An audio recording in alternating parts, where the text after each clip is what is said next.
ஆண்டாள் திருவடிகளே சரணம். மார்கழி மாதம் வந்தாலே நம் மனம் தானாகவே ஒரு தெய்வ குழந்தையை நினைக்கிறது. அந்த குழந்தை வேறு யாருமல்ல, ஆண்டாள். ஸ்ரீவில்லிபுத்தூர் என்னும் திவ்ய தேசத்தில் பெரியாழ்வார் தினமும் துளசி வனம் பராமரித்து ஸ்ரீமன் நாராயணனுக்கு மலர் மாலை அணிவித்து வந்தார். ஒரு நாள் அந்த துளசி வனத்தில் ஒரு அழகான பெண் குழந்தை கிடைத்தது.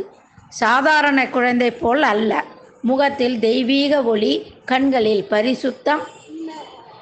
பெரியாழ்வார் அந்த குழந்தையை கையில் எடுத்த போதே உணர்ந்தார், இது பூமியில் பிறந்த சாதாரண குழந்தை அல்ல, திருமகளே அவதரித்திருக்கிறார்.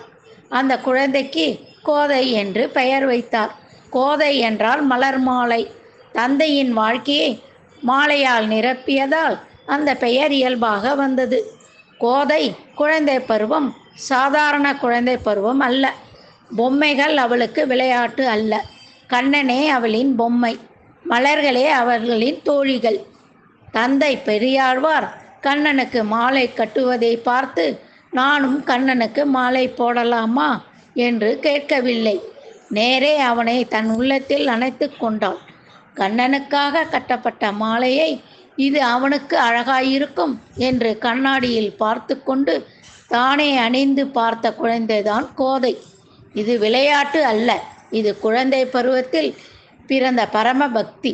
ஆண்டாள் குழந்தை பருவம் நமக்கு சொல்லும் முதல் பாடம் என்ன? பக்திக்கு வயது தேவையில்லை, பக்திக்கு கல்வி தேவையில்லை, தூய அன்பு மட்டும் போதும். அந்த துளசி வனத்தில் கிடைத்த குழந்தை இன்று உலகம் முழுவதும் வழிபடப்படும். அந்த துளசி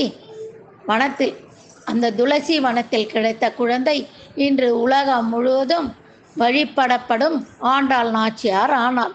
இந்த மார்கழி மாதத்தின் முதல் நாளில் அந்த தெய்வ குழந்தையை நினைத்து நம் உள்ளத்திலும் சிறிது தூய்மையை வளர்ப்போம்.